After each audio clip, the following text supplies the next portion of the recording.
48 ஓவர்ல இங்கிலாந்து சுருட்டி 45.2 ஓவர்ல மேட்சை முடிச்சிருக்காங்க. இந்திய அணி 6 விக்கெட் வித்தியாசத்துல T20 சீரிஸை ஜெயிச்சுட்டு ஹாரி புரூக் பேசின பேச்சுக்கு ஃபர்ஸ்ட் ஓடிஐ போட்டி மூலமா இந்தியா பதிலடி கொடுத்திருக்காங்க. அது மட்டுமா, இந்த இடத்துல ஐபிஎல்ல பிளாட் பிட்ச் பவுண்டரி லைன் கிட்டவே இருக்குன்னு சொல்லிட்டு ஆர்ச்சர் கிண்டல் அடிச்சாரு.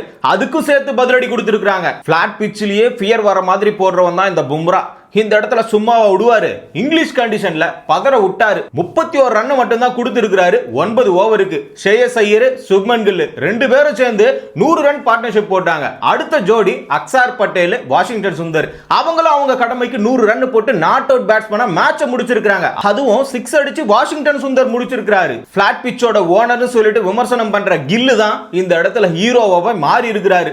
செஞ்சுரி மிஸ் ஆயிருச்சு, அவ்வளவுதான். எட்ஜ்பாஸ்டன் கிரவுண்ட்ல நடந்த இந்த போட்டியில டாஸ் வின் பண்ண இங்கிலாந்து அணி ஃபர்ஸ்ட் பேட்டிங் எடுத்திருக்காங்க. T20 சீரிஸ்ல நாம தான் இந்தியாவை சுத்து போட்டுடுமே, அந்த ஒரு நம்பிக்கையில தான் இங்கிலாந்து ஓபனர்ஸ் 2 பேரும் வந்தாங்க. ஆனா இந்த முறை இந்தியாவுல பும்ரா இருக்கிறாரு. கண்டிப்பா அவரை பார்த்தா எல்லாருமே பயப்படுவாங்க.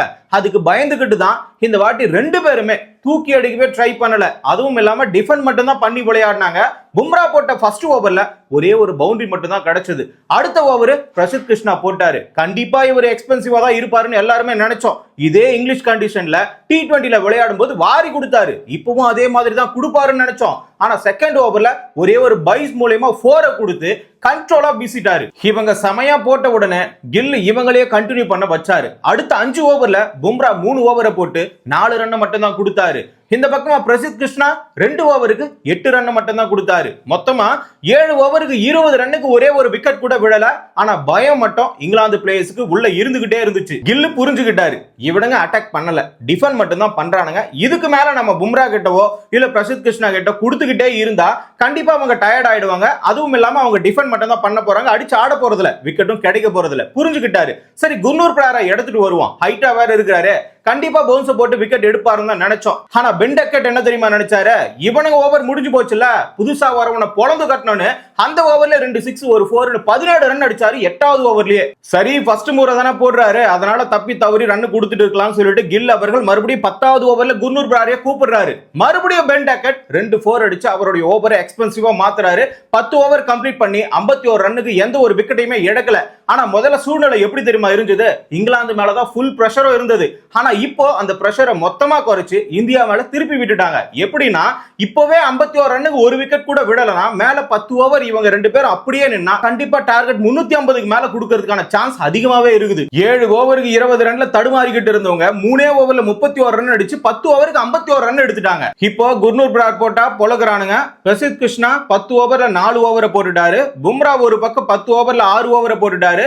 இவங்களே கண்டிப்பா டயர்ட் ஆகி இருப்பாங்க, அடுத்த ஆளை தேடியே ஆகணும். கில் என்ன பண்றாருன்னா, புதுசா ஆல்ரவுண்டரா ஒருத்தர் உள்ள வந்திருக்கிறாரு, சிவம் துபே. T20ல சுத்திரகையெல்லாம் என்ன பண்ணும்? வேகத்தையும் கணிக்காது, ஸ்லோவர் பாலையும் கணிக்காது. ஆனா இந்த இடத்துல சிவம் துபே போடுறது எல்லாமே வேரியேஷனான பால். அதாவது ஸ்லோவரும் போட மாட்டாரு, ஃபாஸ்டும் போட மாட்டாரு, வித்தியாசமா போடுவாரு. ஆகையினால சுத்தும் போது எல்லாருமே அவுட் ஆயிடுவாங்க. ஆனா இங்க நடக்கிறது ஓடிஐ. இந்த ஓடிஐல டிஃபெண்ட் பண்ணி விளையாடுறதுக்கான சிச்சுவேஷன்ல தான் சிவம் துபே வந்து பால போட்டாரு. அந்த சிச்சுவேஷன்ல நாங்க விக்கெட்டை கொடுக்க மாட்டோம்னு அவருடைய பால தள்ளி விளையாட ஆரம்பிக்கிறாங்க. வாஷிங்டன் சுந்தருக்கும் அதே கதை தான். ஆனா அவர் 3 ரன் மட்டும் தான் கொடுத்தாரு. கில்லுக்கு என்னாச்சுன்னு தெரியல. இந்த இடத்துல சிவம் துபே கிட்ட தான் மறுபடியும் கொடுப்பாருன்னு நினைச்சோம். ஏன்னா ஒரு ஓவருக்கு 7 ரன் மட்டும் தான் கொடுத்திருந்தாரு. தள்ளி விளையாட மட்டும் தான் ட்ரை பண்றாங்க. குர்னூர் பிராரை ஆல்ரெடி அடிச்சிருக்காங்க. ஆனா இவர் என்ன பண்றாருன்னா, ஜிடில கூட விளையாடின பஞ்சாப்ல ஒரு ஃப்ரெண்டா இருந்த குர்னூர் பிராரை அடிச்சாலும் பரவாயில்ல, நான் நம்பிக்கையை கொடுக்குறேன் வான்னு சொல்லிட்டு திருப்பி கூப்பிடுறாரு. அடிச்ச 2 பேரை நீ தாண்டா எடுக்கணும்னு சொல்லிட்டு அவர்கிட்ட 13வது ஓவர் கொடுத்தா நினைச்ச மாதிரி அந்த மனுஷன் ஜேக்கப் பத்தல 14 ரன்ல காலி பண்ணி பெண்டக்கெட்ட 43 ரன்ல காலி பண்ணாரு.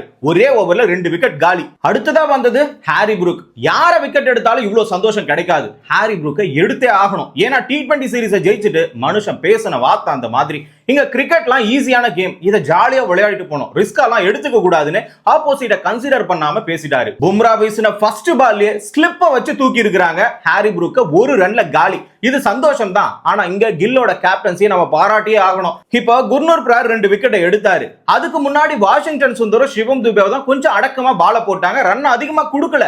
அதுக்கு முன்னாடி பிரசித் கிருஷ்ணாவும் டயர்டா இருப்பாரு, பும்ராவும் டயர்டாகி இருப்பாரு. ஆனா இந்த இடத்துல கில் என்ன தெரியுமா யோசிச்சாரு? குர்னூர் பிரார் 2 விக்கெட் எடுத்த உடனே அட்டாக் பண்ணியே ஆகணும்னு சொல்லிட்டு பும்ராவை எடுத்துட்டு வந்து ஹாரி ப்ரூக்கை காலி பண்ணாரு. இங்கிலாந்து தரப்புல 3 விக்கெட் தான் விழுந்தது. இன்னும் 2 விக்கெட் விழுந்தே ஆகணும். ஒன்னு ரூட் விடணும், இன்னொரு பக்கம் பட்லர் விடணும். இவங்களை எடுக்க முடியலனா ஸ்கோர் எங்கவோ போயிட்டு நிக்கும். அது யாருக்குமே மாற்று கருத்தே கிடையாது. இந்த இடத்துல அட்டாக் பண்ணி ஆகணும்னு சொல்லிட்டு பும்ராவும் குர்னூர் பிராரும் கண்டினியூ பண்றாங்க. இடையில கில் தரமான கேப்டன்சியை பண்ணாரு. பிரசித் கிருஷ்ணாவை மறுபடியும் அட்டாக் எடுத்துட்டு வந்துட்டாரு. எடுத்துட்டு வந்த உடனே இந்த இடத்துல சாம் கரன், பட்லர் 2 பேரும் ஒரே ஓவர்ல காலி. 20 ஓவர் கம்ப்ளீட்டட், 93 ரன்னுக்கு 5 விக்கெட் காலி. கண்டிப்பா இந்தியா பீக் மோட்ல தான் இருந்தாங்க, சந்தோஷமா இருந்தாங்க. இதுல பாத்தீங்கன்னா 20 ஓவர்ல குர்னூர் பிரார், பும்ரா, பிரசித் கிருஷ்ணா ஸ்டார்டிங்லயே 3 பேர் 18 ஓவரை வீசி இருக்காங்க. சிவம் துபே, வாஷிங்டன் சுந்தர் ஆளுக்கு ஒரு ஓவரை வீசினாங்க. அடுத்ததா எல்லாரும் என்ன நினைச்சிருப்போம்? கண்டிப்பா இங்கிலாந்து 150க்குள்ளார சுருட்டி போட்டுடுவாங்க தான் நினைச்சிருப்போம். ஆனா ரூட் தான் களத்துல இருக்கிறாரு. அந்த மனுஷனை எடுத்திருந்தா T20ல 76க்கு நாம சுருண்ட மாதிரி இந்த இடத்துல இங்கிலாந்து சுருண்டு போயிருக்கும். ஆனா அந்த மனுஷனை எடுக்காதனால பெரிய பிரச்சனை ஆயிடுச்சு. 22வது ஓவர்ல சிவம் துபே வில் ஜாக்ஸை காலி பண்ணாரு. அதோட லாஸ்ட்ங்க 20வது ஓவர்ல இருந்து கிட்டத்தட்ட 43வது ஓவர் வரைக்கும் விக்கெட்டே கிடைக்கல. கிட்டத்தட்ட 23 ஓவர் இந்தியா பக்கம் எந்தெந்த பவுலர் இருக்கிறாங்களோ அத்தனை பேருமே பால் போட்டுருக்காங்க. ஆனா அவங்களால ஒருத்தரால கூட ரூட்டையும் டாசனையும் பிரிக்கவே முடியல. கிட்டத்தட்ட குர்னூர் பிரார் 5 ஓவரை போட்டிருக்காரு. அக்சார் பட்டேல் 7 ஓவரை போட்டிருக்காரு. சிவம் துபே 4 ஓவரை போட்டிருக்காரு. வாஷிங்டன் சுந்தர் 3 ஓவரை போட்டிருக்காரு. பும்ரா 1 ஓவர், 10வதுக்கு பிரசித் கிருஷ்ணா 2 ஓவர். இப்படி மொத்த பேருமே போட்டாலும் அவங்களால விக்கெட்டையே எடுக்க முடியல. 44வது ஓவர் அக்சார் பட்டேல் போடுறாரு. அப்பதான் இவங்களுடைய பார்ட்னர்ஷிப்பே பிரியுது. கிட்டத்தட்ட 134 பாலுக்கு 121 ரன். இந்திய பவுலர்ஸ் அத்தனை பேருக்குமே தண்ணி காட்டி இருக்கிறாங்க. டாசன் 83 பாலுக்கு 68 ரன் அடிச்சு ரூட்டுக்கு செம்ம சப்போர்ட் கொடுத்து இங்கிலாந்தையும் தூக்கி விட்டாரு. இதே நிலவையில நாம விக்கெட் விட்டா நம்மளுடைய நிலைமை எப்படி மாறும்னு தெரியாது. ஏன்னா நம்ம ஆட்கள் ஆல்ரவுண்டர்னு சொல்லிக்கிட்டு இந்த இடத்துல ஏமாத்திக்கிட்டு இருக்காங்க. அகைன் 46வது ஓவர்ல அக்சார் பட்டேல் ஆர்ச்சரை காலி பண்றாரு. 48வது ஓவர்ல கம்பேக் கொடுத்து இந்த இடத்துல ஆதில் ரஷீதையும் இன்னொரு பக்கம் டங்கையும் காலி பண்ணி மொத்தமா 258 ரன்னுக்கு ஆல் அவுட் ஆகி 259 டார்கெட்டை இந்தியாவுக்கு கொடுத்திருக்காங்க. இதுல ரூட்டை மட்டும் இந்திய பவுலர்களால அவுட்டே எடுக்க முடியலங்க. பும்ராவும் போட்டு பார்த்தாரு, எல்லா பவுலர்களுமே போட்டு பார்த்தாங்க. 76 பாலுக்கு 76 ரன், 6 4 ஒரு 6 அடிச்சு மாஸ் காட்டி இருக்கிறாரு. இங்கிலாந்து 150க்குள்ளார சுருண்டு போயிருக்கும். ஆனா மனுஷன் 259 இலக்க கொண்டு வரதுக்கு காரணமா இருந்திருக்காரு. சும்மா சொல்லக்கூடாது. ஆர்ச்சர் சொன்னார்ல பிளாட் பிட்ச்னு, அதுக்கு ஏத்த மாதிரி எல்லாம் பால் போடல. முழு திறமையை வெளிக்காட்டி தான் இந்த இடத்துல ஒவ்வொருத்தரும் பாலை போட்டுருக்காங்க. ஏன்னா இந்த பக்கம் பும்ரா இருக்கிறாருல, 9 ஓவரை வீசி 31 ரன் கொடுத்து 1 விக்கெட் எடுத்திருக்காரு. பிரசித் கிருஷ்ணா 10 ஓவரை போட்டு 50 ரன் கொடுத்து 2 விக்கெட் எடுத்திருக்காரு. குர்னூர் பிரார் 9 ஓவரை வீசி 51 ரன் கொடுத்து 2 விக்கெட் எடுத்திருக்காரு.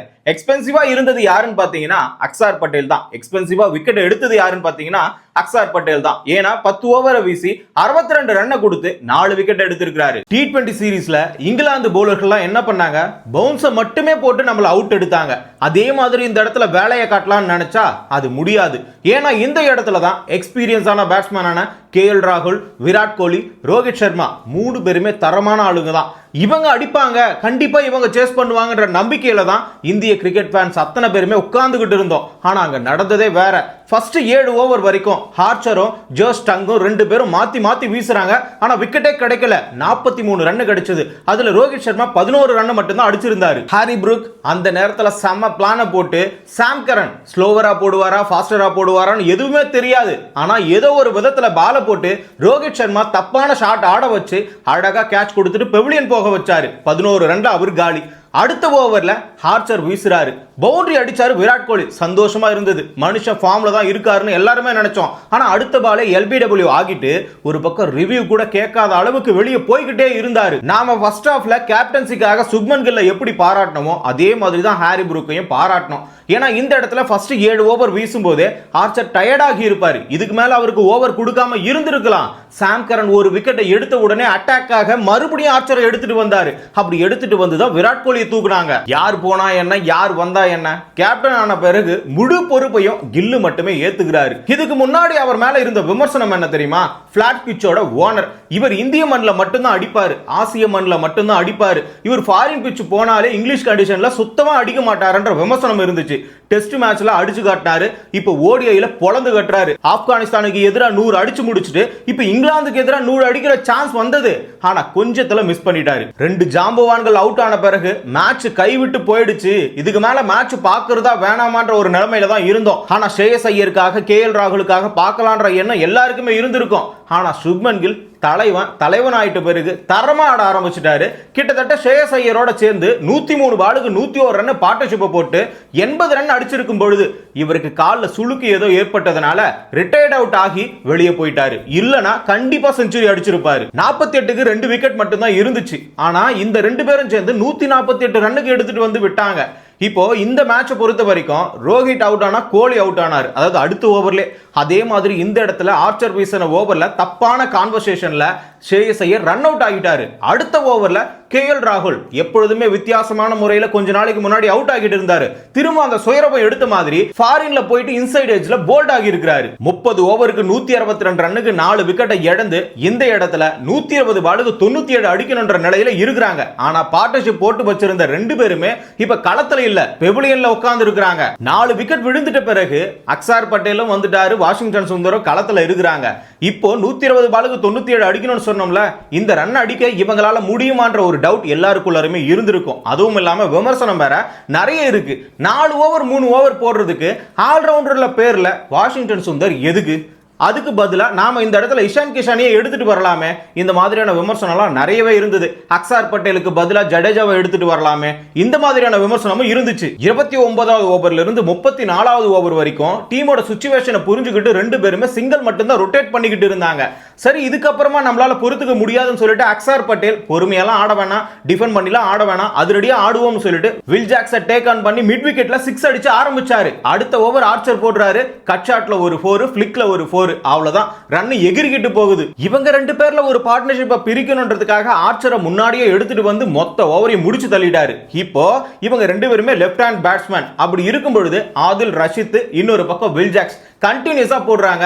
ஸ்பின்னுக்கு அடிச்ச உடனே அக்சார் பட்டேலுக்கு கண்ணு பொறுக்கல, புடிச்சு பொளந்தெடுக்கிறாரு. 50 அடிக்க முடியாதுன்ற சூழ்நிலையில இருந்த வாஷிங்டன் சுந்தர் 45.2வது ஓவர்ல அழகா ஒரு 6 அடிச்சு மேட்சை முடிச்சாரு. சுப்மன் கில், ஸ்ரேயஸ் ஐயர் இந்த ஜோடி தான் 100க்கு மேல அடிச்சாங்கன்னு பார்த்தா இந்த ஜோடியும் 105 பாலுக்கு 102 ரன் அடிச்சிருக்காங்க. அக்சார் பட்டேல் இண்டிவிஜுவலா 57 ரன், வாஷிங்டன் சுந்தர் 52 ரன் அடிச்சு இங்கிலாந்துக்கு பிரஸ் மீட்ல போயிட்டு பதில் கொடுக்கிறதுக்கு பதிலா மேட்ச்லயே பதில் கொடுத்திருக்காங்க. இதே மாதிரி அடுத்த ODI மேட்சோட அப்டேட்டை தெரிஞ்சுக்கணும்னா தமிழரசன் பாரிவாளர் சேனலை சப்ஸ்கிரைப் பண்ணி வச்சுக்கோங்க.